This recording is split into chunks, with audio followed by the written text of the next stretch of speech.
Once upon a time, there was a wee little man named Zacchaeus.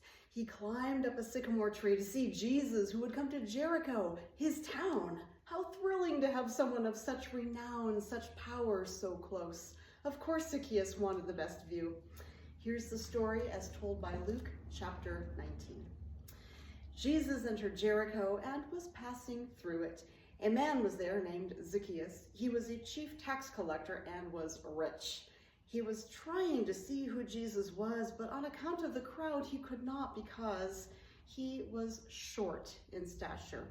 So he ran ahead and climbed a sycamore tree to see him because he was going to pass that way. When Jesus came to the place, he looked up and said to him, "Zacchaeus, hurry and come down, for I must stay at your house today." So he hurried down and was happy to welcome him. All who saw it began to grumble and said, "He has gone to be the guest of one who is a sinner." Zacchaeus stood there and said to the Lord, "Look, half my possessions, Lord, I will give to the poor, and if I have defrauded anyone of anything, I will pay back 4 times as much." Then Jesus said to him, "Today salvation has come to this house, because he too is a son of Abraham. For the Son of Man came to seek out and to save the lost." Now, as a child growing up in the big woods of Wisconsin, I climbed a lot of trees, always thrilled with the view from up high, the things you can see, and that sense of power of being elevated from the lowliness of a child-sized frame when everything is bigger than you. The thrill of finally looking down on the world feels grand. When I was in middle school, we moved to California, and our second summer here, the most wonderful thing happened. We went to church camp in the mountains. I had never been to such an elevated place, and I loved it, especially the night we went on a star walk, hiking up the hill to an open spot with a clear view of the starry sky. It was magnificent. But what was also marvelous to me was the glittering constellation down below, the night lights of the town of Mount Shasta. I'd never seen a whole town from the top of a mountain. What a revelation. My inner Zacchaeus wanted to stay and admire the view. But we were summoned down, not by Jesus, but by the camp leaders who shepherded us back along the path to camp, to community. Because those mountaintop moments, or treetop moments, they are meant to show us where we belong, which is not up on our lofty perch, but down below in the very place we have left behind. Zacchaeus had left it behind long ago, long before climbing up that sycamore tree. Though he lived and worked in Jericho, he lived apart from the heart of the community. You see, as a tax collector, he was seen as untrustworthy, even corrupt. Common practice among tax collectors was to over-collect, keeping the surplus for themselves. Nobody likes that.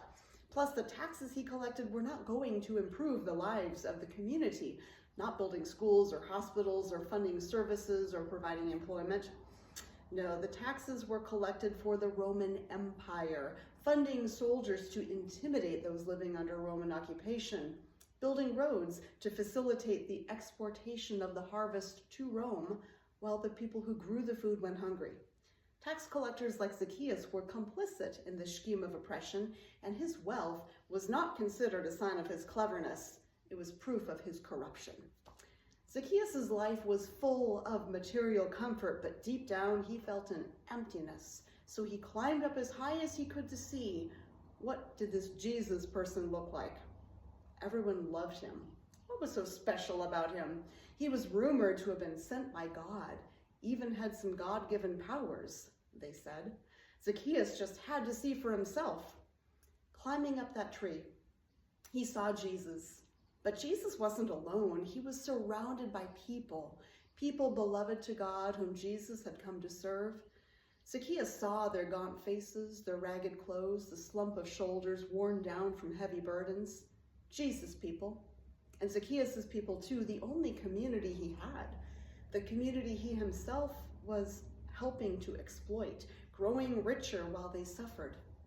Lord have mercy, from his treetop he saw it all, and he was seen by the merciful Lord Jesus, who called him down, called him in, publicly announcing that Zacchaeus had been chosen to host, serving dinner to Jesus himself and to all who accompanied him. The little tax collector climbed down from his high perch, possibly got to his knees and committed to a new way of living, a changed heart and mind, repentant. The taker had become the giver, offering full restoration and more. We go up to the high places, hoping to see something inspiring, dare we say divine, when perhaps what the divine would have us see is the place we come from, its needs, and our own role in helping the community thrive. We go up so we can come back down, transformed by the God's eye view of our own world. As a hiker, I'm always looking for the highest climb. How high can the trail take me? What will I see from up there? A few years ago, I was back at the church camp. Some of us had gone on a hike up the hill from the lake to a tiny little alpine lake called Heart Lake. It was hot, and most of the hikers were content to picnic, swim, or sunbathe along the shores, but I wanted to go higher. My friend and former pastor went with me as high as we could climb. We sat on a wind-blown, rugged outcrop, looking down at the whole world, so it seemed. There was the bigger lake where the people frolicked, God's children of all ages seeking connection with God's exquisite creation. My heart filled with love for those people, many of them friends from camp who simply lacked the physical stamina to hike where we had, yet they too bathed in that holy water, water that has the power to heal us from the malady of city living. I had compassion for all of them, knowing how hard it would be to return to a life of concrete and congestion. We were not made to live like that, were we? Beyond the lake, I also saw the expansive evergreen forest filled with a different kind of life. Trees are my people too. Only they were not frolicking, healing in the sacred waters, they were dying. A once green forest becomes browner each year, signs of drought and distress. Ours is a warming planet that the trees are doing their best to heal, converting as much carbon as they can, but they are outpaced by us and our manic race to go further and faster. I did not want to go back down to this reality, but sitting up on the mountain was not an escape. I only saw it all the better. What might Jesus have asked me to do had he been down below waving at me? Jesus was not down below, but his proxy was sitting next to me. My pastor friend is one of the most Christ-like people I know, the kind of person who frequently sleeps in the park among the unsheltered so he can really hear their stories. I asked him to tell me about his call to ministry, how he knew what God was asking him to do. He shared his story and concluded by saying, I can hardly believe that God wanted to use a sinner like me. I almost fell off my perch on that cliff. My pastor, a sinner, one of the kindest, most sincerely generous people I know. And yet, aren't we all sinners despite our best intentions? What about me? Sitting on that cliff beside my pastor, I wondered, how have I sinned? In the Hebrew Bible, the word sin is actually an archery term, which means to miss the mark. How have I missed the mark when it comes to people? Am I kind and gentle, slow to anger, quick to forgive? Do I reflect love and grace the way Jesus did? Do I include others and look out for those on the margins? I could see a whole lake full of people enjoying community. Am I a person who helps to create and sustain community? Well, I'd like to think so. I mean, thanks be to God, I am no Zacchaeus, not a tax collector, and certainly not dishonest in how I deal with people. But like Zacchaeus, I live in a world that is built on systems of inequality. Do my lifestyle choices contribute to the thriving of all people, or to those systems that lift up some but not all? Wondering about this causes me to think hard not only about how I treat the people I encounter day to day, but also about the way I spend my money, the causes I choose to support, the businesses I patronize, because what we support has an impact on the real lives of real people, whether we like it or not. If we want communities to thrive, we must be intentional about how we live. And it isn't just the human communities that matter. Looking at all those sick trees around the lake, I considered how my own actions miss the mark of caring for creation. We humans have an enormous carbon footprint, and it's not just the miles we drive in cars with internal combustion engines, it's the carbon produced through the shipping of everything we buy, from our food to our clothes to our household goods. My own personal habits do contribute to the well-being or the malaise of the entire created order. Up from my vantage point on that mountain, I considered what I could do down below to make things better. Would I descend from my mountaintop unchanged? Or like Zacchaeus, would I answer a higher calling, even making some sacrifices? Zacchaeus was a man who lived with the primary goal of maximizing his comfort in the world, no matter the cost to others, and it made him miserable. He had to sacrifice quite a lot to make reparations to those he had harmed, but I'd like to think that after doing so, he had a much better life. The more he gave up, the more he contributed to what in Hebrew is called tikkun olam, the healing of the world. It happens when everyone in the community has what they need, not only to survive, but to thrive. So our annual conference, which is the larger body to which our church belongs, has asked us to focus this year on thriving in community, which we've already been doing here in our church with our expanding children's ministry, including our summer music camp this very week, some book studies, some seasonal suppers. I believe we're making a difference in the lives of people in our community, thanks be to God. And I also believe that we will build upon what we have done and create even more ways for people to connect and thrive. Also, thanks be to God.